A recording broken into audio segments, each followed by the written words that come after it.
Welcome to local news. నేను తులసి.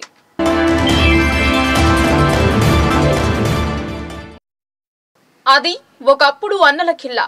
మావోయిస్టులు కనుమరుగు అవడంతో కార్పొరేట్ ఆసుపత్రి పేరుట కాసుల దందా చేస్తున్నారు. క్వాలిఫై వైద్యులు లేకపోయినా పెద్ద పెద్ద అక్షరాలతో బోర్డులు పెట్టి అమాయక ప్రజల జేబులు కొల్లగొడుతున్నారు. మాత్రతో నయమయ్యే రోగానికి సర్జరీలు జరిపి మనుషుల ప్రాణాలతో చెలగాటమాడుతున్నారు. సంబంధిత అధికారులపై ఎన్ని విమర్శలు వస్తున్నా పట్టించుకోకపోవడం ఇందుకు నిదర్శనం. మామూళ్ల మత్తులో అధికారులు ఉన్నారన్న ఆరోపణలు గుప్పమంటున్నాయి. కాసుల కోసం కక్కుర్తి పడుతున్న ఆసుపత్రులపై లోకల్ న్యూస్ ప్రత్యేక కథనం. భీమ్గల్ ఇది మొన్నటి వరకు మేజర్ గ్రామ పంచాయతీ. ఇటీవల ఇది కాస్త మున్సిపాలిటీగా అవతరించింది. దీంతో జీరో దందాలకు అడ్డు అదుపు లేకుండా పోయింది. ఈ చిన్నపాటి పట్టణం 5 వరకు ఆసుపత్రులు వెలిశాయి. అన్ని మల్టీ స్పెషాలిటీ, సూపర్ స్పెషాలిటీ పేరున ప్రజల రక్తాన్ని పీల్చేస్తున్నారు. నిష్ణాతులైన వైద్యులు లేకపోయినా తమ వద్ద అన్ని వ్యాధుల స్పెషలిస్టులు ఉన్నారని ప్రచారం చేసుకుంటున్నారు. గ్రామ స్థాయిలో ప్రథమ చికిత్స అందించే ఆర్ఎంపీ, పిఎంపీలను మచ్చిక చేసుకుని వారికి పేషెంట్ ఇంత కమిషన్ అనే ఒప్పందం కుదుర్చుకొని వైద్య వ్యాపారాన్ని మొదలు పెడుతున్నారు. పక్కా పట్టణం నుండి వైద్యులను అద్దెకు తెచ్చి వారికి వేతనాలు ఇస్తూ ఈ వ్యాపారాన్ని నిర్వహిస్తున్నారు. ఈ దందా పేరుతో భీమ్గల్లో భారీగా కార్పొరేట్ ఆసుపత్రులు వెలిశాయి. ప్రజల వద్ద చిన్నా చితక రోగాలకు, చిన్న చిన్న గాయాలకు, విరిగిన ఎముకలకు సిమెంట్ పట్టితో తగ్గిపోయే వాటికి ఆపరేషన్లు చేస్తూ ప్రజలను భయాందోళనలకు గురి చేస్తూ భారీగా డబ్బులు గుంజుతున్నారు అన్న ఆరోపణలు ఉన్నాయి. నిజామాబాద్ జిల్లా కేంద్రంలోని కార్పొరేట్ ఆసుపత్రుల కంటే ఇక్కడ ఖరీదు ఎక్కువ, అధిక బిల్లులు వేస్తున్నారని ప్రజలు ఆవేదన వ్యక్తం చేస్తున్నారు. చిన్న పిల్లల ఆసుపత్రికి వస్తే రక్తంలో ఇన్ఫెక్షన్లు, టైఫాయిడ్లంటూ భయపడుతూ స్టెరాయిడ్ ఇంజెక్షన్ ఇస్తూ చిన్న పిల్లల ఇమ్యూనిటీ తగ్గిస్తూ వారి భావి భవిష్యత్తు ఆటలాడుతున్నారని పిల్లల తల్లిదండ్రులు వాపోతున్నారు. ఎటువంటి అర్హతలు లేకున్నా చికిత్సలు చేస్తున్నారు. డిఎన్ఎంహెచ్ఓ చూసి చూడనట్లు వ్యవహరిస్తున్నారని, ఇటువంటి ఆసుపత్రులను తనిఖీ చేసి కఠిన చర్యలు తీసుకోవాలని ప్రజలు కోరుతున్నారు. కానీ ప్రైవేట్ వైద్యులు ఇచ్చే మామూళ్లకు అధికారులు మిన్నకుండిపోతున్నారు. తెలిసినా తెలియని విధంగా నటించడం కొసమెరపు. నిజామాబాద్ మున్సిపల్ కార్పొరేషన్ మేయర్ పదవికి నీతు కిరణ్ కొనసాగుతోందా లేక మరో ఎవరైనా బాధ్యతలు చేపడుతున్నారా అనే సందిగ్ధత నెలకొంది. అవిశ్వాస తీర్మానానికి ప్రతిపక్షమైన బీజేపీ పావులు కదుపుతున్నట్లు సమాచారం. గతంలో పూర్తి మెజారిటీ ఉన్న సర్కార్ మారడం వల్ల అంతా తలకిందులవుతోంది. నిజామాబాద్ మున్సిపల్ కార్పొరేషన్ మేయర్ పై బీజేపీ అవిశ్వాస తీర్మానం పెట్టేందుకు పావులు కదుపుతోంది. ఈ మేరకు రేపు మాపు కమిషనర్ కు అవిశ్వాస తీర్మానాన్ని అందించేందుకు కార్పొరేటర్లు సిద్ధమవుతున్నారు. నిజామాబాద్ బల్దియాలో బీఆర్ఎస్ ప్రభుత్వం మెజార్టీ సభ్యులు ఉన్నప్పటికీ ఇటీవల జరిగిన అసెంబ్లీ ఎన్నికల్లో నిజామాబాద్ అర్బన్ స్థానంలో బీఆర్ఎస్ పార్టీ ఓటమితో రాజకీయాలు వేడెక్కుతున్నాయి. 60 మంది కార్పొరేటర్లు సభ్యులు కలిగిన నిజామాబాద్ మున్సిపల్ కార్పొరేషన్ లో గత 4 సంవత్సరాలుగా దండు నీతు కిరణ్ మేయర్ గా ఉన్నారు. 2019లో జరిగిన మున్సిపల్ కార్పొరేషన్ ఎలక్షన్ లో 28 మంది సభ్యులతో బీజేపీ అతిపెద్ద పార్టీగా మెజారిటీకి 6 అడుగుల దూరంలో నిలిచింది. 13 మంది కార్పొరేటర్లు గెలిచిన బీఆర్ఎస్ మిత్రపక్షమైన ఎంఐఎం కు సంబంధించిన 16 మంది కార్పొరేటర్ల మద్దతుతో మేయర్ స్థానాన్ని దక్కించుకుంది. తర్వాత కాంగ్రెస్ నుంచి ఒకరు, స్వతంత్రుడు ఒకరు, బీజేపీ నుంచి 13 మంది బీఆర్ఎస్ లో చేరారు. దీంతో బీఆర్ఎస్ 28 మంది సభ్యుల బలంతో అర్బన్ లో బలంగా ఉంది. కానీ అసెంబ్లీ ఎన్నికలు వచ్చేసరికి 2 సార్లు ఎమ్మెల్యేగా గెలిచిన గణేష్ గుప్తా మూడోసారి ఎన్నికలు మాత్రం 3వ స్థానానికి పరిమితమయ్యారు. నిజామాబాద్ అర్బన్ లో గెలిచిన బీజేపీ తన బలాన్ని చాటేందుకు సిద్ధమవుతోంది. నిజామాబాద్ పార్లమెంట్ సభ్యులు ధర్మపురి అరవింద్ తెర వెనుక ఉండి చక్రం తిప్పుతున్నారు. బీజేపీని వదిలి బారాసాలో చేరిన బీజేపీ కార్పొరేటర్లు ఘర్ వాపసీలో భాగంగా వెనక్కి తప్పిస్తే అప్పుడు బీఆర్ఎస్ బలహీనపడే అవకాశం ఉందని భావిస్తున్నారు. సంవత్సర కాలం పదవి ఉన్న సమయంలో బీఆర్ఎస్ మేయర్ ను కూల్చి మున్సిపల్ పై బీజేపీ జెండా ఎగురవేసేందుకు యత్నాలు ముమ్మరంగా సాగుతున్నాయి. అట్టడుగు వర్గాలకు సంక్షేమ ఫలాలు అందేలా కృషి చేయాలని భారత ప్రభుత్వ సంయుక్త కార్యదర్శి అశ్విన్ శ్రీవాత్సవ్ అన్నారు. వికసిత్ భారత్ సంకల్ప యాత్రకు విశేష స్పందన లభించింది. ప్రభుత్వాలు అమలు చేస్తున్న సంక్షేమ అభివృద్ధి పథకాల ఫలాలు అట్టడుగు వర్గాల వారికి అందేలా కృషి చేయాలని భారత ప్రభుత్వ సంయుక్త కార్యదర్శి అశ్విన్ శ్రీవాత్సవ అన్నారు. అర్హులైన వారు సంక్షేమ పథకాలను సద్వినియోగం చేసుకుని జీవన ప్రమాణాలను మెరుగుపరుచుకున్నప్పుడే ప్రభుత్వ సంకల్పం నెరవేరి ఆయా పథకాలకు సార్థకత చేకూరుతుందని సూచించారు. కేంద్ర ప్రభుత్వం అమలు చేస్తున్న వివిధ పథకాల గురించి ప్రజలకు అవగాహన కల్పించేందుకు వీలుగా చేపట్టిన వికసిత్ భారత్ సంకల్ప యాత్రకు నిజామాబాద్ జిల్లాలో విశేష స్పందన లభిస్తోంది. ఆదివారం మోపాల్ మండలం కంచర, డిచ్పల్లి మండలం వెంట్రస్పల్లి గ్రామాలలో కొనసాగిన సంకల్ప యాత్ర కార్యక్రమాలలో పెద్ద సంఖ్యలో ప్రజలు భాగస్వాములయ్యారు. భారత ప్రభుత్వ సంయుక్త కార్యదర్శి అశ్విన్ శ్రీవాత్సవ్ ఐఏఎస్ ముఖ్య అతిథిగా విచ్చేయగా అదనపు కలెక్టర్ చిత్రా మిశ్రా తదితర అధికారులు పాల్గొన్నారు. ఆయా వర్గాల వారి కోసం కేంద్రం అమలు చేస్తున్న పథకాల గురించి అవగాహన కల్పిస్తూ అర్హులైన ప్రతి ఒక్కరికి లబ్ధి చేకూర్చాలని ప్రధాన లక్ష్యంతో భారత ప్రభుత్వం వికసిత్ భారత్ సంకల్ప యాత్రను నిర్వహిస్తోందని ముఖ్య అతిథి శ్రీవాత్సవ తెలిపారు. పేద ప్రజలకు మౌలిక సదుపాయాలైన పారిశుద్ధ్యం, ఆర్థిక సహాయం, ఎల్పీజీ గ్యాస్ కనెక్షన్లు, పక్కా ఇండ్లు, ఆహార భద్రత, పౌష్టికాహారం, వైద్యం, స్వచ్ఛమైన తాగునీరు, నాణ్యమైన విద్య అందించడంలో భాగంగా అనేక కార్యక్రమాలను అమలు చేస్తోందని అర్హులైన లబ్ధిదారులు వాటిని పూర్తి స్థాయిలో సద్వినియోగం చేసుకోవాలన్నారు.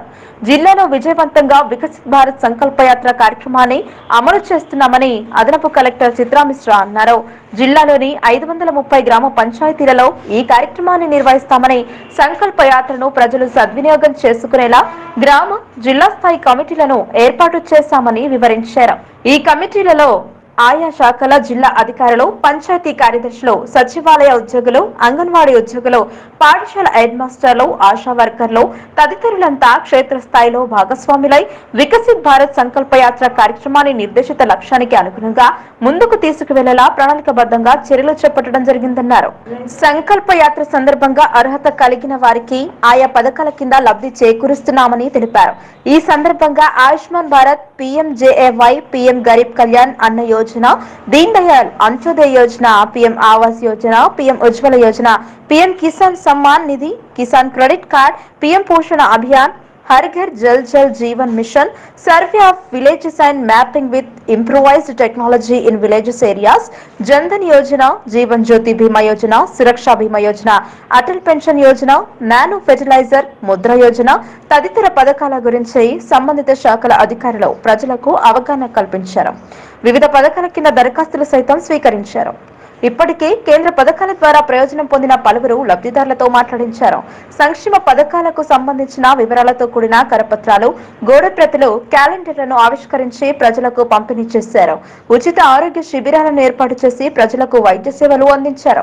ఈ సంకల్ప యాత్ర కార్యక్రమాలలో ZP CEO Govind, DRDO Chander, DPO Jayasudha, lead bank manager Srinivasarao, SC corporation ED Ramesh, NYK coordinator Shaili Bellal, Dichpally MPP Gadde Bummanna, sarpanch Narsaiah, MPTC Soumya, MPDO Gopi, Mopal, MPO Iqbal తదితరులు పాల్గొన్నారు. మా భర్తలు ఎవరినో ఒకరిని మేము ఏదన్నా సంపాదించి మేము ఏదన్నా ముందుకు వెళ్ళాలి అంటే ఎవరి సహకారం లేకుండా మేము సభ్యులందరూ కూర్చొని మీటింగ్ పెట్టుకొని మేము ఇది చేస్తాము అంటే సంతకాలు పెట్టేసి మాకు చాలానే అభివృద్ధిలో ఉంది. నేను మిషన్ కుడతాను, 4 మిషన్లు ఫస్ట్ ఒక మిషన్తో స్టార్ట్ చేశాను. ఇప్పుడు 4 మిషన్లు ఉన్నాయి నా ఇంట్లో. ఇంకా వేరే వాళ్ళ నుంచి కూడా నేర్పిస్తాను, నేను కుడతాను. బ్యాంకు రుణాలు, శ్రీనిధి, CCL అని 6 నెలలకు ఇప్పుడు ఒక మనిషికి ఒక 5 lakhs వరకు ఇస్తున్నారు.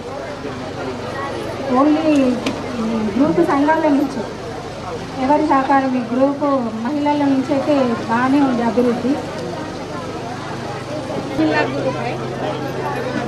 तो हमारा 10 लाख रुपए हम 50,000 के लिए किसके पास तो घर लगाना तो हमारे शोर और हमारे बेटे को कोई प्रॉपर्टी ग्रुप भी पूछते थे. हमारे ग्रुप में कोई प्रॉपर्टी में कोई नहीं, 1 तो 5 लाख तक दे रहे. हमें जब क्या भैंस का लोन लिए था, हम भैंसा लेके डालेंगे. हम विकास संकल्प यात्रा मेन उद्देश्य కేంద్ర ప్రభుత్వం యొక్క స్కీమ్లు ఏవైతే ఉన్నాయో PMFME స్కీమ్ సంబంధించి ఈ ఫుడ్ ప్రాసెసింగ్ యూనిట్స్ ఎవరైతే మీకు బ్యాంక్ పరంగా సహాయం జరుగుతుంది, అట్లాగే మనకి బిజినెస్ సంబంధించి ముద్రా లోన్లు ఇవ్వడం జరుగుతుంది బ్యాంక్ పరంగా. ఈ ముద్రా లోన్లు మనకి 50,000 నుంచి 5 లక్షల వరకు 10 లక్షల వరకు ఇవ్వడం జరుగుతుంది. వితౌట్ సెక్యూరిటీ మీరు సరైన యూనిట్ పెట్టగలిగితే, యాక్టివిటీ ఉంటే బ్యాంక్ పరంగా మీకు సహాయం చేస్తుంది. 28 జాబ్ కార్డ్స్ ఉన్నాయి సార్ ఇక్కడ. సో ఇక్కడ యాక్టివ్ వేజ్ సీకరు ముఖ్యంగా 521 ఉన్నారు. దీంట్లో ఇప్పటి వరకు విధంగా మరి మెటీరియల్ కాంపోనెంట్ కింద కూడా 19 లక్షల పనులు చేపట్టడం జరిగింది సార్. అదేవిధంగా మన ఉపాధి హామీలో మొత్తం గ్రామంలో స్వచ్ఛ భారత్ కింద మరుగుదొడ్డు, ఇంటికి ఒక మరుగుదొడ్డు కట్టి ఓడిఎఫ్గా డిక్లేర్ చేయడం జరిగింది సార్. అదేవిధంగా మేము ఎక్కడైతే స్థలం ఉన్నదో వాళ్ళకు స్టోక్ పిట్ కూడా నిర్మించి మరి వాటర్ కన్జర్వేషన్ వర్క్ కింద చేపట్టడం జరిగింది సార్. మనకు చాలా మంది కూడా ఆయుష్మాన్ భవ కార్డ్స్ క్రియేట్ చేయడం జరిగింది. కాంగ్రెస్ అధికారంలోకి వచ్చిన తర్వాత మాజీ ఎమ్మెల్యే వ్యాపారులపై దాడులు పెరిగాయి. తాజాగా బోధన్ ఎమ్మెల్యే షకీల్ కు చెందిన రైస్ మిల్లులపై రాత్రి నుండి తనిఖీలు కొనసాగుతున్నాయి. మరో 2 రోజుల పాటు దాడులు జరిగే అవకాశం ఉందని తెలుస్తోంది. పూర్తి నివేదికను తనిఖీల అనంతరం వెల్లడిస్తామని అధికారులు చెప్పారు. బోధన్ మాజీ ఎమ్మెల్యే షకీల్ అహ్మద్ రైస్ మిల్లులపై ఎన్ఫోర్స్మెంట్ అధికారుల తనిఖీలు చేపట్టారు. నిజామాబాద్ జిల్లా బోధన్ పట్టణంలోని శ్రీనివాస క్యాంపులో సివిల్ సప్లై అధికారులు ప్రభాకర్ రెడ్డి రైస్ మిల్లును సీజ్ చేశారు. సుమారు 4 రైస్ మిల్లుల ధాన్యంను శ్రీనివాస్ క్యాంపు వద్ద గల రైస్ మిల్లులో నిల్వ ఉంచినట్లు అనుమానంతో అధికారులు దాడులు చేసి మిల్లును సీజ్ చేశారు. సాలూరు మండలం తగ్గిడిలో ఎన్ఫోర్స్మెంట్ అధికారుల విచారణ నిమిత్తం మాజీ ఎమ్మెల్యే షకీల్ బంధువులకు చెందిన రైస్ మిల్లులో రాష్ట్ర ఎన్ఫోర్స్మెంట్ అధికారులు తనిఖీలు చేపడుతున్నారు. గత 2 వానాకాలాల సీజన్లకు సంబంధించి పౌర సరఫరాల శాఖ 50,000 మెట్రిక్ టన్నుల ధాన్యం కేటాయించగా అందులో 35,000 మెట్రిక్ టన్నుల సీఎంఆర్ రైస్ తిరిగి ఇవ్వాలి. కానీ కేవలం 5,000 మెట్రిక్ టన్నులు మాత్రమే ఇచ్చి మిగతాది సాధ్యం కాదని వేరే 4 మిల్లులకు కేటాయిస్తున్నట్లు చూపించారు. అందులో సైతం కేవలం 4,000 మెట్రిక్ టన్నులు మాత్రమే సీఎంఆర్ ధాన్యం శాఖకు ఇచ్చారు. బకాయి ధాన్యం విలువ సుమారు కొన్ని కోట్లుగా అధికారులు గుర్తించారు. కస్టమ్ మిల్లింగ్ రైస్ లో భారీ అక్రమాలు జరిగాయని, దీనివల్ల కోట్లాది రూపాయల అక్రమాలు జరిగాయని అనుమానిస్తున్నారు. పూర్తి స్థాయి విచారణ అనంతరం నివేదిక అందిస్తామని అధికారులు తెలిపారు.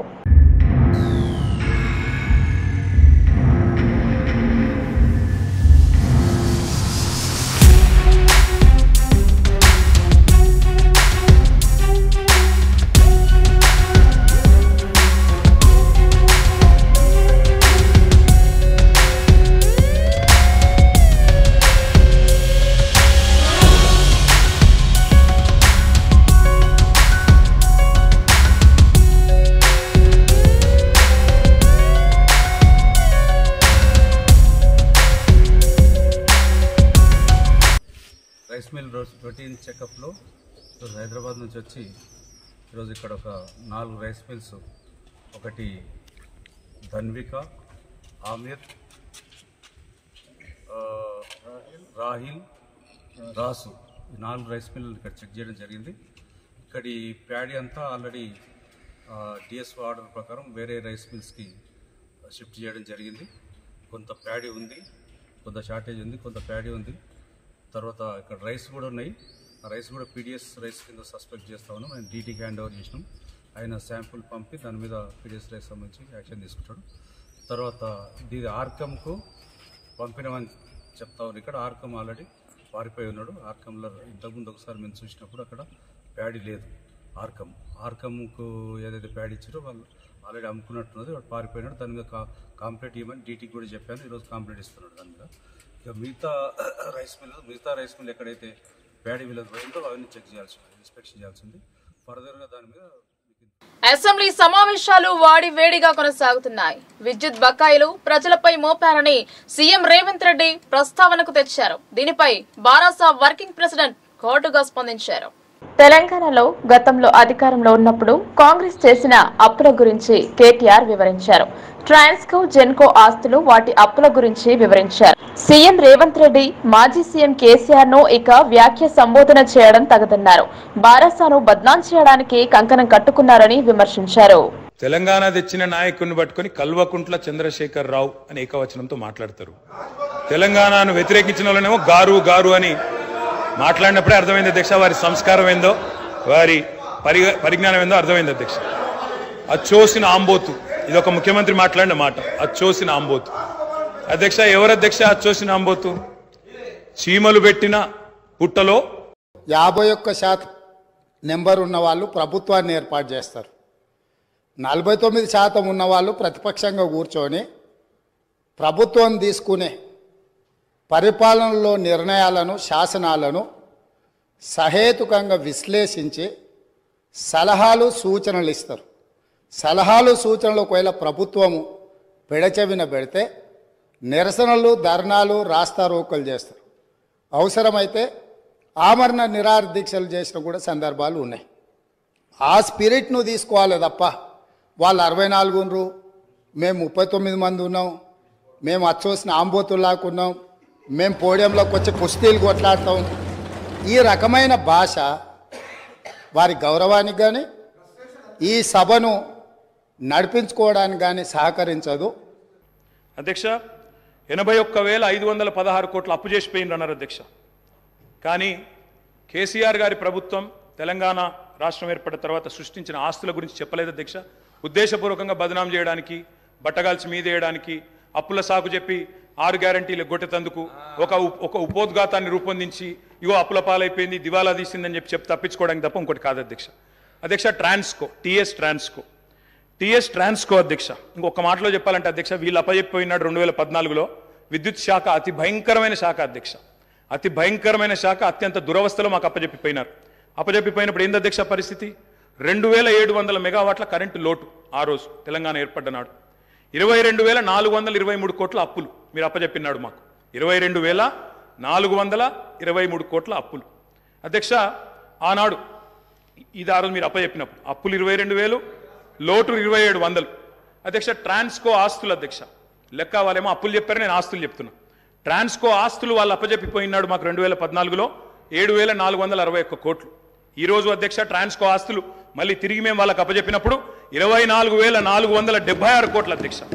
జెన్కో ఆస్తులు అధ్యక్ష, టీఎస్ జెన్కో ఆస్తులు ఆనాడు 19,607 కోట్లు 2014లో, ఈరోజు 53,963 కోట్ల అధ్యక్ష. అధ్యక్ష, డిస్కామ్లు ఎన్పీడీసీఎల్, ఎస్పీడీసీఎల్ ఆ రోజు వీళ్ళు మాకు అప్పచెప్పిపోయినాడు మరి చాలా తక్కువ ఉండే అధ్యక్ష. ఈరోజు ఆస్తులు చూస్తే 59,132 కోట్లు, 81,000 కోట్ల అప్పులు అన్నారు అధ్యక్ష. కానీ ఆస్తులు మా ప్రభుత్వం సృష్టించింది మొత్తంగా కలిపితే 1,37,571 కోట్లు. ఇది వాస్తవం అధ్యక్ష. ఆస్తులు మాత్రం చూపెట్టకుండా అప్పులు మాత్రం చూపెట్టి తిమ్మిని బమ్మిని చేసి ఏదో బుకాయించి ఏదో చేస్తాం, జాదుగర్ చేస్తామంటే కుదరదు. పదే పదే గత పాలన గురించి, గత ప్రభుత్వాల గురించి మాట్లాడుతున్నాను. సరే, వారు ఏం మాట్లాడతారో మొత్తం విన్నాక రిప్లై చేద్దాం అనుకున్నాను. కాకపోతే నా రిప్లై కోసం వారు తహతహలాడుతున్నారు. గత పాలనలో యూత్ కాంగ్రెస్ వైస్ ప్రెసిడెంట్గా కల్వకుంట్ల చంద్రశేఖరరావుకు అవకాశం ఇచ్చిందే కాంగ్రెస్ పార్టీ. సింగిల్ విండో డైరెక్టర్గా ఎన్నికల్లో పోటీ చేయడానికి ఇస్తే కాంగ్రెస్ పార్టీ తరఫున నిలబడి ఓడిపోయిందే చంద్రశేఖరరావు. గత పాలనలో ఎంపీగా గెలిపించిందే కాంగ్రెస్ పార్టీ. గత పాలనలో షిప్పింగ్ మినిస్టర్ ఇచ్చిందే కాంగ్రెస్ పార్టీ. ఆ తర్వాత కార్మిక శాఖ మంత్రి ఇచ్చిందే కాంగ్రెస్ పార్టీ. అంతెందుకు ఇక్కడ సభ్యుడు ఉన్నాడు, వారు కూడా వారి కుటుంబ సభ్యులే. ఎమ్మెల్యే కాకుండానే మంత్రిని చేసి తర్వాత ఎమ్మెల్యేగా ఎన్నిక చేయడానికి సహకరించిందే కాంగ్రెస్ పార్టీ.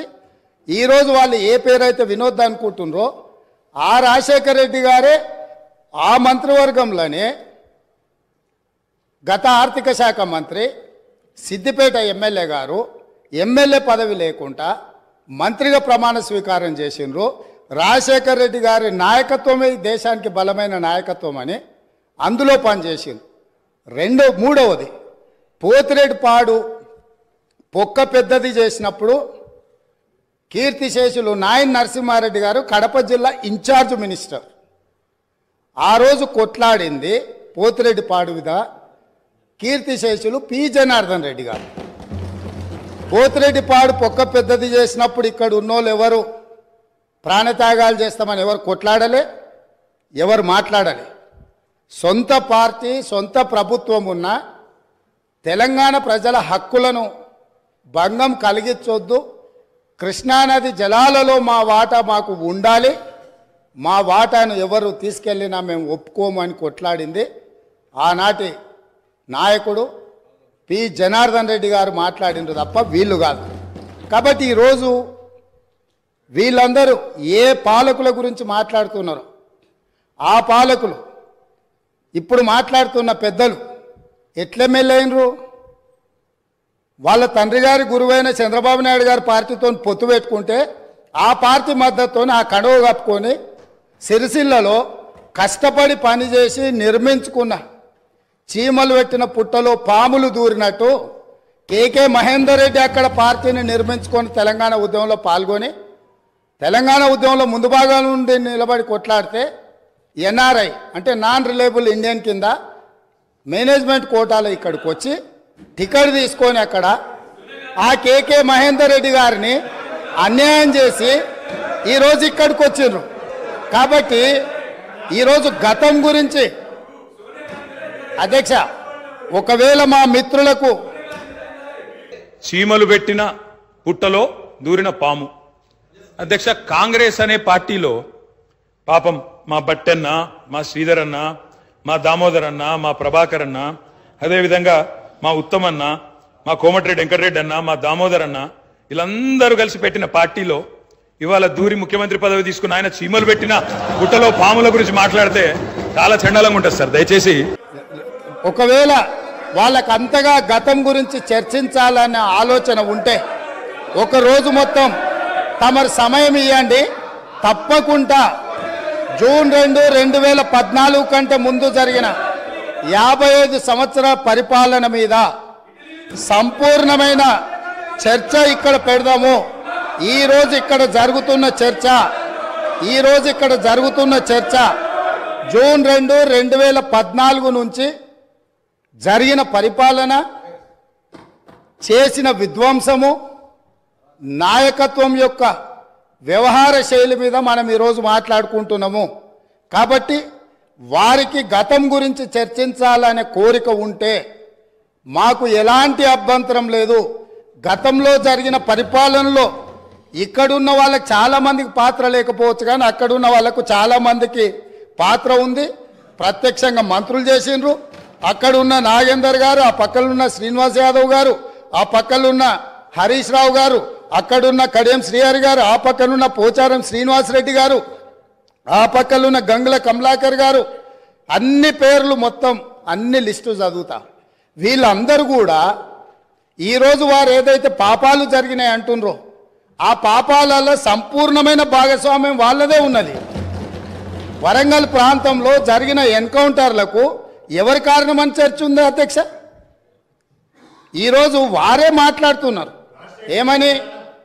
ఏమని గవర్నర్ ప్రసంగంలో మొత్తం కాంగ్రెస్ పార్టీ మేనిఫెస్టోనే పొందుపరిచిండ్రని చాలా సీనియర్గా పనిచేసిండ్రు మంత్రులుగా. గవర్నర్ గారి ప్రసంగము పార్టీ యొక్క ఎన్నికల మేనిఫెస్టోను మంత్రివర్గంలో చర్చించి మా ప్రభుత్వం యొక్క భవిష్యత్ కార్యాచరణను మంత్రివర్గం ఆమోదం చేసిన తర్వాతనే గవర్నర్ గారు ప్రసంగిస్తారు. పరిపాలనలో అనుభవం ఉన్న వాళ్ళు, గతంలో ఈ రకమైన నిర్ణయాలు చేసిన వాళ్ళు కూడా ప్రజల్ని తప్పుదోవ పట్టించడానికో లేకపోతే వాళ్ళ యజమానులను సంతోషపెట్టడానికో ఎందుకు మాట్లాడుతున్నారో నాకైతే తెలియదు. నేను సభ్యుడికి సూచన చేస్తున్నా. నేను చాలా విషయాలు ప్రస్తావించిన, తప్పకుండా సావధానంగా 5 సంవత్సరాలు సమయం ఉంది. సంపూర్ణంగా ఎక్స్రే తీసినట్టుగా ఎక్కడెక్కడ ఏమేమి ఉన్నాయో అన్నిటిని రోడ్డు ప్రమాదాల నివారణకు గాను జాగ్రత్తలు తీసుకోవాలన్నారు. అప్పుడే ప్రమాదాల నివారణ జరుగుతోందని వివరించారు. డ్రైవింగ్ చేస్తున్న సమయంలో ఖచ్చితమైన మెలకువలను పాటించాలన్నారు. సేఫ్ డ్రైవ్ సేవ్ లైఫ్ అన్న నినాదంతో నిజామాబాద్ నగరంలోని రాజీవ్ గాంధీ ఆడిటోరియంలో అవగాహన సభను నిర్వహించారు. సభను ఉద్దేశించి అతిథులు మాట్లాడారు. జాతీయ రహదారులపై నిర్లక్ష్యపు డ్రైవింగ్ అనగా ఓవర్ స్పీడ్ డ్రైవింగ్ వల్ల 32% మరణాలు సంభవిస్తున్నాయని ట్రాఫిక్ అధికారి నారాయణ అన్నారు. ఓవర్ స్పీడ్ అతివేగం వల్ల 72% మరణాలు సంభవిస్తున్నాయని అన్నారు. రోడ్డు ప్రమాదాలకు ప్రధాన కారణం అతివేగం. డ్రంక్ అండ్ డ్రైవ్ దేశంలో ప్రమాదాల్లో మొట్టమొదటి స్థానము తమిళనాడుకు ఉందని, తెలంగాణ 5వ స్థానం నిలిచిందని అన్నారు. అడిషనల్ కలెక్టర్ యాదిరెడ్డి అన్నారు. జాతీయ స్థాయిలో 72% కేసులు నమోదవుతోందని అన్నారు. ప్రమాదాలకు మరో కారణం రోడ్డు కండిషన్లో మరియు వాతావరణ పరిస్థితులు కూడా ఒక ప్రధాన కారణం కావచ్చు అన్నారు. తెలంగాణ రాష్ట్రంలో వస్తే 1,50,00,000 వాహనాలు కలిగినటువంటి రాష్ట్రం మన రాష్ట్రం అన్నారు. సిగ్నల్ జంప్, ట్రాఫిక్ రూల్స్ విషయాలపై, ట్రిపుల్ రైడ్ తదితర విషయాలపై లఘు చిత్ర ప్రదర్శించడం జరిగింది. నిత్యం ప్రమాదాల బారిన పడి మృతి చెందితే పలువురు అంగవైకల్యంతో బాధపడుతున్నారని పేర్కొన్నారు. ప్రతిరోజు 1264 ప్రమాదాలు జరుగుతుండగా ఇందులో ప్రతిరోజు 462 మంది మరణానికి గురవుతున్నారన్నారు. గంటకి 19 మంది చనిపోతున్నారు. జాతీయ రహదారుల గుండా 32% చనిపోతున్నారు. ప్రతి ఒక్కరూ జాగ్రత్తగా వాహనాలను నడపాలని సూచించారు. మన అడిషనల్ కలెక్టర్ గారు మాట్లాడినా ఈ యాక్సిడెంట్స్ గురించి ఈరోజు ఈ ప్రోగ్రామ్ ఎందుకు చేయాల్సి వచ్చింది, ఎందుకు మీ అందరికీ ఒక అవగాహన కార్యక్రమం ఏర్పాటు చేయాల్సి వచ్చింది దానికి మేము అందరూ ఇప్పుడు వీడియోస్ చూసాం, అందరం చూసాం. అయితే నాకు అర్థం కాని విషయం ఏంటంటే యాక్సిడెంట్స్ వీడియోస్ చూపిస్తే కూడా మన వాళ్ళందరూ విజిల్స్ వేసి కేకలేసి చప్పట్లు కొడుతున్నారు. అంటే అదేమన్నా ఎంటర్టైన్మెంట్ మూవీ చూపిస్తున్నాం అనుకుంటున్నారా, లేకపోతే అంటే మరి మీ మైండ్ సెట్ ఎట్లా అర్థం చేసుకోవాలో మాకు తెలియట్లేదు. ఈ వీడియో క్లిప్పింగ్స్లో చూసినవన్నీ మీకు అందరికీ తెలిసినవే, మోస్ట్లీ చాలామంది చేసేవి కూడా. అలా చెయ్యొద్దని చెప్పడం మాత్రమే మా ఉద్దేశం. చేస్తారా చెయ్యరా అనేది మీ ఇష్టం. మీరు పడకూడదు. తమ పిల్లలకి మంచి భవిష్యత్తు ఇవ్వాలి, వాళ్ళకు ఒక మంచి లైఫ్ ఇవ్వాలి. అది చదువు వల్లనే సాధ్యం. కాబట్టి వేలైనా లక్షలైనా వాళ్ళు తిన్నారో తినలేదో కూడా మీకు తెలియదు, మీకు చెప్పరు కూడా. ఎప్పుడు ఏ తల్లిదండ్రులు బిడ్డలకి పడుతున్న కష్టం చెప్పరు. ఎందుకంటే ఆ కష్టం తెలిస్తే బిడ్డ ఇక్కడ మనసు కష్టపెట్టుకుంటాడో లేకపోతే చదువు మానేసి వచ్చేస్తాడేమో అని అదొక పిచ్చి ఆలోచన ఉంటుంది పేరెంట్స్కి. కానీ పిల్లలు అంత ఎక్కువ ఆలోచించట్లేదు అనేది తల్లిదండ్రులకు తెలియకపోవచ్చు. కానీ మీరు ఆలోచించాల్సింది ఏంటంటే ఇంత కష్టపడుతున్న తల్లిదండ్రులకి తిరిగి మనం ఏమి ఇస్తున్నాం? కేంద్ర ప్రభుత్వ పథకాలను సద్వినియోగం చేసుకోవాలని సూచించారు. వికసిత్ భారత్ సంకల్ప యాత్రలో ఎంపీ ధర్మపురి అరవింద్ పాల్గొన్నారు. లక్కోరా నుండి లాంఛనంగా ప్రారంభం చేశారు. అదనపు కలెక్టర్ చిత్రామిశ్రా పాల్గొన్నారు. కేంద్ర ప్రభుత్వ పథకాలను అర్హులైన ప్రతి ఒక్కరూ సద్వినియోగం చేసుకోవాలని నిజామాబాద్ పార్లమెంట్ సభలో ధర్మపురి అరవింద్ సూచించారు. ప్రభుత్వ పథకాలపై ప్రజలకు అవగాహన కల్పించేందుకు వీలుగా కేంద్ర ప్రభుత్వం చేపట్టిన వికసిత్ భారత్ సంకల్ప యాత్ర కార్యక్రమాన్ని నిజామాబాద్ జిల్లా వేల్పూర్ మండలంలోని లక్కోరా గ్రామం నుండి శ్రీకారం చుట్టారు. స్థానిక జిల్లా పరిషత్ ప్రభుత్వ సెకండరీ పాఠశాల ఆవరణలో జరిగిన ఈ కార్యక్రమానికి పార్లమెంట్ సభ్యులు అరవింద్ ముఖ్య అతిథిగా విచ్చేసి జ్యోతి ప్రజ్వలన చేసి సంకల్ప యాత్రను లాంఛనంగా ప్రారంభించారు.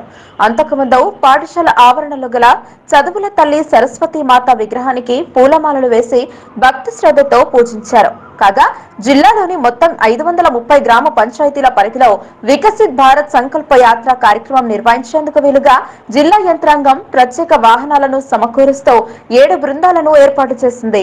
ప్రతిరోజు ఒక్కో బృందం 2 నుండి 3 గ్రామాలలో సంకల్ప యాత్ర ద్వారా ప్రభుత్వ పథకాలపై ప్రజలను చైతన్యపరిచేలా నిర్విరామంగా ఈ కార్యక్రమం 50 రోజులకు పైగా కొనసాగేలా పకడ్బందీ ప్రణాళిక రూపొందించింది. ఇందులో భాగంగా లక్కోరా గ్రామం నుండి శ్రీకారం చుట్టిన సంకల్ప యాత్ర ప్రారంభోత్సవ కార్యక్రమంలో ఎంపీ అరవింద్ తో పాటు అదనపు కలెక్టర్ చిత్రామిశ్రా తదితరులు పాల్గొన్నారు. ఈ సందర్భంగా పార్లమెంట్ సభ్యులు అరవింద్ మాట్లాడుతూ అర్హత కలిగిన లబ్ధిదారులకు కేంద్ర ప్రభుత్వం అమలు చేస్తున్న పథకాల కింద సహాయం చేసేందుకు అధికారులు కృషి చేయాలన్నారు. 17 రకాల కేంద్ర ప్రభుత్వ పథకాలను అర్హులైన వారందరూ సద్వినియోగం చేసుకోవాలన్నారు. కేంద్ర ప్రభుత్వ పథకాలపై క్షేత్రస్థాయిలో అధికారులు ప్రజలకు విస్తృతంగా అవగాహన కల్పించాలని సూచించారు. ఎలాంటి లిమిట్ లేకుండా అర్హత కలిగిన ప్రతి కుటుంబానికి, భారతీయ పౌరసత్వం కలిగిన ప్రతి పౌరుడికి కేంద్ర పథకాలు అందాలన్నదే మోదీ ప్రభుత్వ సంకల్పమని తెలిపారు. ఈ దిశగా జిల్లాలో చేపట్టిన వికసిత్ భారత్ సంకల్ప యాత్ర కార్యక్రమాన్ని గ్రామ గ్రామాన విజయవంతం చేస్తూ అర్హులైన వారందరూ సద్వినియోగం చేసుకోవాలని పిలుపునిచ్చారు. ఉజ్వల భారత్, సుకన్య సమృద్ధి యోజన, ఆయుష్మాన్ భారత్, ముద్రా యోజన, ప్రధానమంత్రి ఆవాస్ యోజన వంటి పథకాల కింద అర్హత కలిగిన వారు సంకల్ప యాత్ర సందర్భంగా దరఖాస్తులు చేసుకోవచ్చని, తరువాత కూడా పంచాయతీ కార్యదర్శులను సంప్రదించి దరఖాస్తులు అందించవచ్చని సూచించారు. కాగా వికసిత్ భారత్ సంకల్ప యాత్ర కార్యక్రమం కింద ప్రతి పంచాయతీకి ప్రత్యేక వాహనంతో కూడిన బృందాలను పంపి 17 రకాల కేంద్ర ప్రభుత్వ పథకాలపై అవగాహన కల్పించేలా ప్రణాళికబద్ధంగా చర్యలు తీసుకున్నామని అదనపు కలెక్టర్ చిత్రా మిశ్రా అన్నారు.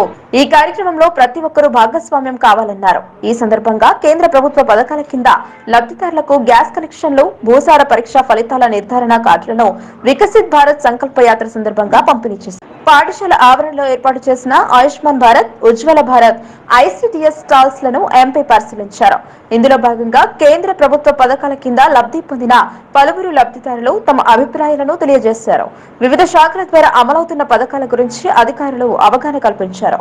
ముఖ్యంగా నాను ఎరువుల వాడకం వల్ల కలిగే ప్రయోజనాల గురించి వ్యవసాయ అధికారులు నొక్కి చెప్పారు. అంతకుముందు వికసిత్ భారత్ సంకల్ప యాత్రను వర్చువల్ ద్వారా ప్రారంభించిన ప్రధానమంత్రి నరేంద్ర మోదీ తన సందేశాన్ని అందించారు. పాఠశాలకు చెందిన విద్యార్థినులు సాంస్కృతిక కార్యక్రమాలతో అలరింపజేశారు. ఈ కార్యక్రమంలో DRDO Chandranayak, DPO Jayasudha, lead bank manager Srinivasarao, DEO Durgaprasad, DMHO doctor Sudarshanam, DIEO Raghuraj, జిల్లా వ్యవసాయ శాఖ అధికారి వాజిద్ హుసేన్, నౌబర్ DDM Praveen, RWS EE Rakesh, DLPO Srinivas, tahsildar Nagarjuna, sarpanch Vamsikrishna, MPTC గంగమ్మని, వివిధ శాఖల మండల అధికారులు, ప్రజాప్రతినిధులు, గ్రామస్తులు, లబ్ధిదారులు తదితరులు పాల్గొన్నారు. కార్యక్రమము చేపట్టడం జరిగింది. దీంట్లో ప్రతి గ్రామానికి మోడీ గారి గ్యారంటీ వాహనం రావడం జరుగుతుంది. కేంద్ర ప్రభుత్వము అనేక కార్యక్రమాలు, కేంద్ర ప్రభుత్వం ఆవాస్ యోజన, ప్రధానమంత్రి ఆవాస్ యోజన ఇప్పటికీ 4 కోట్ల గృహాలు భారతదేశంలో కట్టడం జరిగింది, పేదలకు అందించడం జరిగింది. అందులో ఇల్లు కావాల్సిన వాళ్ళు నమోదు చేసుకోవాల్సిందిగా నేను కోరుతా ఉన్నాను. ఆయుష్మాన్ భారత్ ఆరోగ్య బీమా పథకం ఆల్రెడీ మన రాష్ట్రంలో చలామణిలో ఉంది. నిజామాబాద్ జిల్లాలో సుమారు 5 లక్షల మంది దీంట్లో మెంబర్స్గా ఉన్నారు. లేని వాళ్ళు కూడా లిమిట్ లేకుండా ఈ కార్యక్రమానికి ఏమీ లిమిట్ లేదు. అన్ని స్కీమ్స్ ఏదైతే ఉన్నాయో కేంద్ర ప్రభుత్వము, ఆవాస్ యోజన కానీ, ఆయుష్మాన్ భారత్ కానీ, ముద్రా లోన్స్ కానీ, ఉజ్వల యోజన కానీ, స్వనిధి ఏదైతే వీధి వ్యాపారులు చేసుకునే వ్యాపారాల కోసం 10,000 నుంచి ఆ పైగా రుణాలు, సుకన్య సమృద్ధి యోజన, ప్రధానమంత్రి జీవన జ్యోతి యోజన, కేవలం 430 రూపాయలు కడితే ప్రమాదవశాత్తు మరణం జరిగితే కుటుంబంలో 2 లక్షల రూపాయలు ఇవ్వడం జరుగుతుంది. జన్ధన్ ఖాతాలు లేని వాళ్ళు దయచేసి ఓపెన్ చేసుకోండి. కేంద్ర ప్రభుత్వం నుంచి వచ్చే నిధులు డైరెక్ట్గా మీ ఖాతాల్లో పడతాయి. ఆ ఖాతా మీకు రూపాయి బ్యాలెన్స్ లేకుండా కూడా బ్యాంకులు ఓపెన్ చేస్తాయి. కేవలం 20. నిజామాబాద్ అర్బన్ ఎమ్మెల్యే గెలిచిన ధన్పాల్ సూర్యనారాయణ ఈ నెల 14వ అసెంబ్లీలో ఎమ్మెల్యేగా ప్రమాణ స్వీకారం చేశారు. తొలిసారి శాసనసభలో అడుగుపెట్టి మొదటిసారి నగరానికి తిరిగి వచ్చిన ఆయనకు బీజేపీ శ్రేణులు ఘన స్వాగతం పలికారు. ఆలయాల్లో పూజలు జరిపి నగర వీధుల గుండా ఊరేగింపు జరిపారు. ఇందూరు నేలకు నా వందనమన్నారు అర్బన్ శాసనసభ్యులు ధన్పాల్ సూర్యనారాయణ. నగరానికి చేరుకున్న ఆయన భూమికి వందనం చేసి ముద్దాడారు.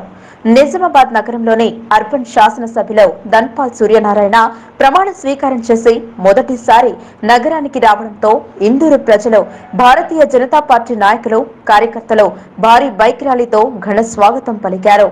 లక్ష్మీ గణపతి ఆలయంలో పూజా కార్యక్రమాలు నిర్వహించారు. బోర్గాం బ్రిడ్జ్ వద్ద పెద్ద ఎత్తున పాల్గొన్నారు. నగరంలో అడుగు పెట్టగానే ఇందూరు నేలను మొక్కి పాదాభివందనం తెలియజేశారు. వినాయక్ నగర్ తెలంగాణ అమరవీరుల స్థూపం వద్ద నివాళులు అర్పించారు. పూలంగ్ అంబేద్కర్ విగ్రహానికి పూలమాల వేశారు.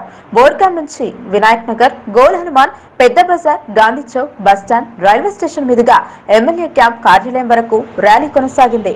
ఈ సందర్భంగా ఎమ్మెల్యే ధన్పాల్ సూర్యనారాయణ మాట్లాడుతూ, నగర ప్రజల ఆశీర్వాదంతో నన్ను గెలిపించి అసెంబ్లీకి పంపడంతో వారి గొంతుకై అసెంబ్లీలో ప్రజల సమస్యలు వివరిస్తాను అన్నారు. నా గెలుపు ప్రజలందరి గెలుపు అన్నారు. నా గెలుపుకు ప్రత్యక్షంగా మరియు పరోక్షంగా సహకరించిన ప్రతి ఒక్కరికి ధన్యవాదాలు అన్నారు. మీ సమస్యలను తీర్చే బాధ్యత నాది అన్నారు. ప్రజలు ఎటువంటి ఇబ్బంది పడకుండా చూస్తాను అని తెలియజేశారు. త్వరలోనే నగర సమస్యల మీద ఉన్నత అధికారులతో మాట్లాడి పరిష్కరిస్తాను అన్నారు. ఎన్నికలలో ఇచ్చిన మాట ప్రకారం కమిషన్లు, కబ్జాలు ఉండవు అన్నారు. నాకు సేవ చేయడం అంటే సంతోషంగా ఉంటుంది అన్నారు. ఈ కార్యక్రమంలో బీజేపీ నాయకులు మరియు కార్పొరేటర్లు పెద్ద ఎత్తున పాల్గొన్నారు. నియోజకవర్గ ప్రజలతో ఎన్నుకోబడ్డ తర్వాత 14వ తారీఖు రోజున అసెంబ్లీలో ప్రమాణ స్వీకారం చేసి ఈరోజు నా ఇందూరు నగరంకి రావడం జరిగింది. ఇదంతా కూడా నా ప్రజలు ఇచ్చిన ఆశీస్సులే. వాళ్ళ ఆశీస్సులతోటి నాకు ఇదైతే ఈ అధికారం నాకు దక్కిందో అది ప్రజలకి అంకితము, ప్రజాసేవకి అంకితము. వాళ్ళకి నేనైతే ఏదైతే వాగ్దానాలు చేసిందో వాళ్ళు ఏదైతే ఆశిస్తా ఉన్నారో తప్పకుండా ఆ లక్ష్మీ గణపతి ఆశీస్సులతోటి నాకు ఆ శక్తి యుక్తి కలగాలని ప్రజలకు రాబోయే 5 సంవత్సరాలు సేవ చేస్తూ నియోజకవర్గ అభివృద్ధికి నేను పనిచేస్తానని తెలియజేస్తాను. పేదలకు వైద్యం, విద్య సేవలు అందేలా ప్రభుత్వం కృషి చేయాలని సిపిఎంఎల్ ప్రజాపంత రాష్ట్ర సెక్రటేరియట్ సభ్యులు వి ప్రభాకర్ డిమాండ్ చేశారు. ప్రభుత్వం పేద ప్రజలకు విద్య, వైద్యం సేవలు ఉచితంగా అందేలా చర్యలు తీసుకోవాలన్నారు. భీమ్గల్ మండలం తాళ్లపల్లి గంగారాయి గ్రామాల సేవాలాల్ యూత్ ఆధ్వర్యంలో నిర్వహించిన ఉచిత వైద్య శిబిరం కార్యక్రమానికి వి ప్రభాకర్ ముఖ్య అతిథిగా హాజరై ప్రసంగించారు. నేడు విద్యా వైద్యం పేదలకు అందకుండా అందని ద్రాక్ష పండులా మారిందని, ముఖ్యంగా వైద్యం పేదలకు అందకుండా సంపన్నులకే పరిమితమైందని, దీనివల్ల మారుమూల గ్రామాల్లో గిరిజన తాండాల్లో వైద్యం అందక పేదలు అనేక ఇబ్బందులకు గురవుతున్నారు అన్నారు. ధనిక వర్గాల కొమ్ముగాస్తున్న ప్రభుత్వాలు పేదలకు విద్యా వైద్యం అందకుండా నిర్లక్ష్యం వహిస్తున్నారన్నారు. దీనితో పేదలు వైద్యం కోసం, విద్య కోసం అనేక ఇక్కట్లు పాలవుతున్నారన్నారు. కార్పొరేట్ హాస్పిటల్ వల్ల ప్రజలు ఆర్థిక దోపిడీకి గురవుతున్నారన్నారు. ప్రభుత్వ దవాఖానాల్లో వైద్యులను నియమించకుండా మందులను అందుబాటులో ఉంచకపోవడం వల్ల విద్య, వైద్యం పేదలకు అందకుండా పోతుందన్నారు. ఇప్పటికైనా ప్రభుత్వం విద్యా, వైద్యం పేదలకు అందేలాగా ఆయన డిమాండ్ చేశారు. ప్రాంత పేదలకు, గిరిజనులకు వైద్యం అందించడానికి తమ సాయశక్తులా కృషి చేస్తామన్నారు. డాక్టర్ అపర్ణ, డాక్టర్ అజయ్, కార్తీక్, పరాజ్ జైన్ తదితర వైద్య బృందం రోగులకు ఉచిత సేవలు అందించారు. ఇవన్నీ మన జ్ఞాపకం వస్తాయి. అయ్యా, దీనికి మూలం తెల్లదొరలే అని అల్లూరి సీతారామరాజు మీ గిరిజన ప్రాంతాన్ని కేంద్రంగా తీసుకొని మాకు స్వేచ్ఛ కావాలని, మాకు నీ దోపిడీ, నీ పీడన, నీ అణిచివేత మా గిరిజన జాతి సహించదు అని చెప్పేసి పోరాడిన సంగతి తెలుసు. కొమరం భీం మనం జ్ఞాపకం చేసుకుంటే అదే కనిపిస్తుంది. అందుకనే సేవాలాల్ ఈరోజు మీ గురువు, మీ దైవం సేవాలాల్ చెప్పింది కూడా అందరం సమానంగా ఉండాలి. సేవాలాల్ కోరింది కూడా ఒకరి ఎక్కువ, ఒకరి తక్కువ, ఒకరి పేదరికం, ఒకరు ధనవంతులు ఉండొద్దు, అందరం గౌరవంగా ఉండాలని చెప్పేసి సేవాలాల్ మహారాజు కోరుకున్నాడా లేదా అనేది కూడా మనం గమనించాలి. ఆ వెలుగులో, ఆ నేపథ్యంలో మన ఏదైతే ఈ ప్రాంత యువకులు వైద్యం గురించి ఆలోచించారు.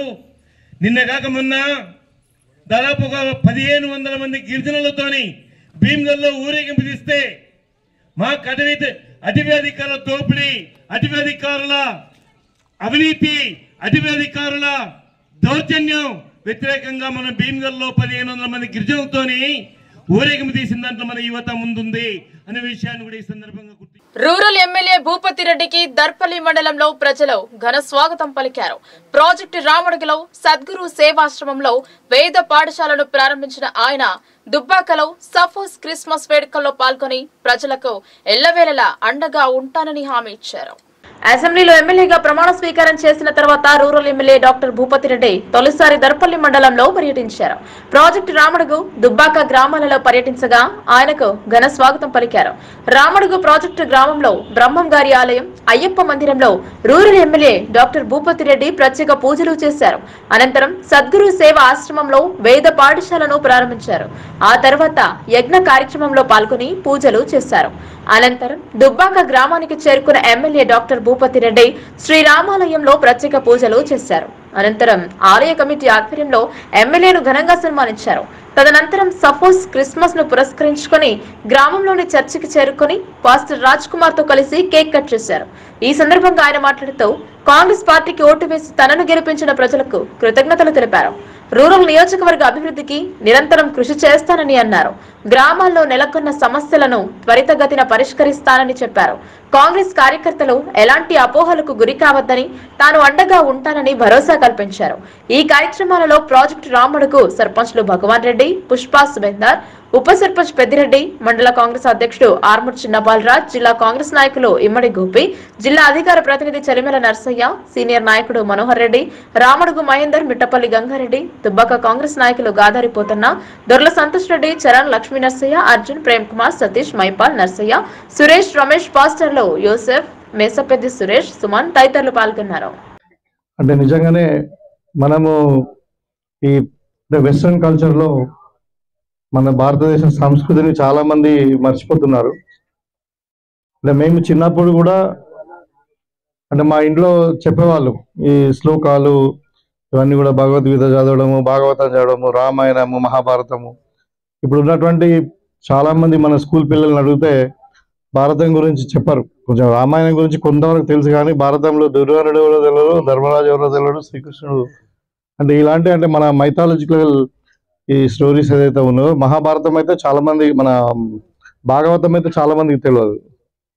సో ఇలాంటి సందర్భంలో నిజంగానే పూర్వం ఒకప్పుడు ఇట్లనే హిందూ మతానికి ప్రమాదం ఉందని తెలుసుకొని మరి ఆదిశంకరాచార్యుడు మొత్తం కేరళ నుండి మరి దేశమంతా తిరిగి, అప్పుడు భారతదేశం చాలా పెద్దది, టిబెట్, ఈ బర్మా ఇవన్నీ కూడా, ఈవెన్ ఇప్పుడు ఆఫ్ఘనిస్తాన్ ఇదంతా కూడా చాలా ఉపఖండం భారతదేశం అంతా తిరిగి మరి ఈ శక్తి పీఠాలను స్థాపించి ఇప్పుడు ఉన్నటువంటి శక్తి పీఠాలన్నీ కూడా శంకరుడి దేవుని అయితే ఏంది, మరి మా అమ్మవారి అయితే ఏంది, శక్తి పీఠాలన్నీ కూడా ఆదిశంకరాచార్యుడు అప్పుడు స్థాపించి మళ్ళీ మన హిందూ మతం గురించి ప్రపంచవ్యాప్తంగా చేసినట్టు నా సందర్భంలో మరి మళ్ళీ ఇలాంటి వేద పాఠశాలలు మా నియోజకవర్గంలో నేను అది ఎమ్మెల్యేగా అయిన తర్వాత కొద్ది రోజులకే మరి మొట్టమొదటిసారి రాముడు గ్రామానికి రావడం.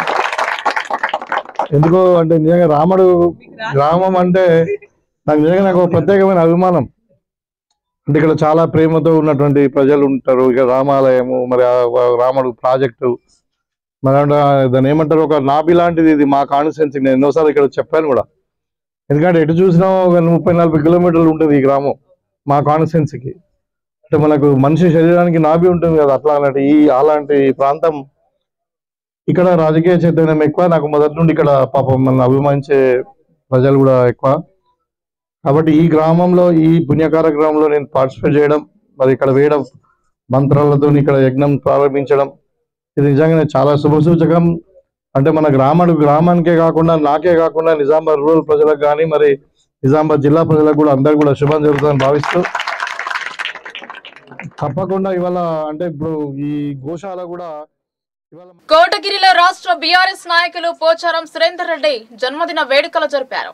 బీఆర్ఎస్ పార్టీ నాయకులు, కార్యకర్తలు పోచారం సురేందర్ రెడ్డి నిండు నూరేళ్లు ఆయురారోగ్యాలతో సుఖ సంతోషాలతో ఉండాలని ప్రత్యేక పూజలు జరిపారు.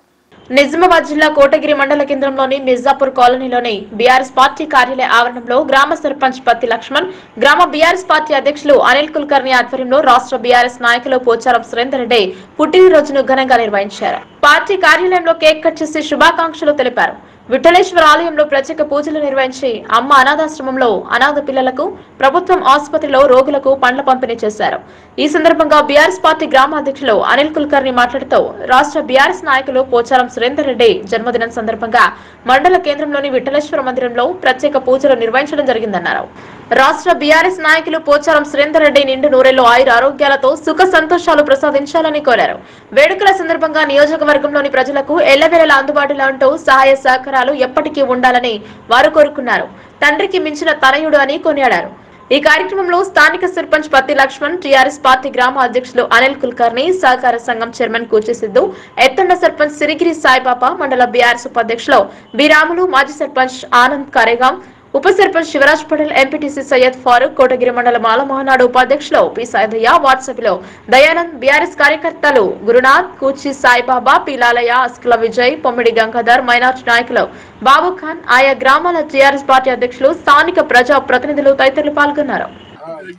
ఈరోజు శుభదినం. మా పార్టీ బాన్సువాడ నియోజకవర్గ బీఆర్ఎస్ పార్టీ ఇన్ఛార్జ్ అయిన సురేందర్ రెడ్డి అన్నగారి పుట్టినరోజు సందర్భంగా ఈరోజు కోటగిరి గ్రామంలో ఆయన బర్త్డే యొక్క ఈ వేడుకలు ఘనంగా నిర్వహించుకున్నాము. ప్రొద్దున విఠలేశ్వర ఆలయంలో ప్రత్యేక పూజలు చేసి తర్వాత ఇప్పుడు పార్టీ ఆఫీస్లో కేక్ కటింగు, మరి ఇప్పుడు అనాథాశ్రమంలో మరి గవర్నమెంట్ హాస్పిటల్లో పండ్ల పంపిణీ కార్యక్రమం నిర్వహిస్తున్నాము. తండ్రికి తగ్గ తనయుడు అనే మాటకి ఏదైతే ఉన్నదో పక్కా మా సురేంద్ర నిర్వహిస్తాడు, ఖచ్చితంగా ఆ మాట నిలబెట్టుకుంటాడు. గవర్నమెంట్లో ఉన్నా లేకున్నా కానీ ఇంతకుముందు కానీ ఇప్పుడు కానీ ఎప్పుడు కూడా అదే ధోరణితోటి ప్రజలకు సేవ చేసే ఒక ధోరణితోటి ఆయన మంచి సంకల్పంతో అడుగేస్తున్నాడు కనుక ఆయనకు ఆ దేవుడు నిండు నూరేళ్ళు చల్లగా ఉండాలి, వాళ్ళ కుటుంబం ఎల్లప్పుడు చల్లగా ఉండాలి, వాళ్ళ ద్వారా ఎంతోమందికి మేలు జరగాలని ఈ యొక్క పుట్టినరోజు సందర్భంగా ఆయన శుభాకాంక్షలు తెలుపుతూ మా బీఆర్ఎస్ పార్టీ తరఫు నుంచి అందరి తరఫు నుంచి గ్రామాధ్యక్షుడిగా నేను, నా గ్రామ ప్రజలు మరియు కార్యకర్తల ద్వారా ఆయన పుట్టినరోజు శుభాకాంక్షలు. పచ్చని తోరణమై వెలుగు పంచే వేకువను వేపియసారన్న ఆకలి కడుపులకు ఆసరణీవై ఆపద తీర్చి ఎండై నిలిచే ధైర్యం నువ్వన్నా. నువ్వు నిండు పున్నమి వెలుగా, నువ్వు పేదల పెద్ద కొడుక, నువ్వు సమత మమతల పిలుప సాగే ఉద్యమ నేత, వేదన తీర్చిన వెలుగే నీవన్నా. అన్నా సూరన్నా నువ్వే మాయన్నా, అన్నా సూరన్నా యువతకు బలమన్నా. జై తెలంగాణ. ఈ వార్తలు ఇంతటితో సమాప్తం. తిరిగి ప్రసారమే వార్తల్లో మళ్ళీ కలుద్దాం. అంతవరకు చూస్తూనే ఉండండి మీ లోకల్ న్యూస్. మన ఊరు మన వార్త.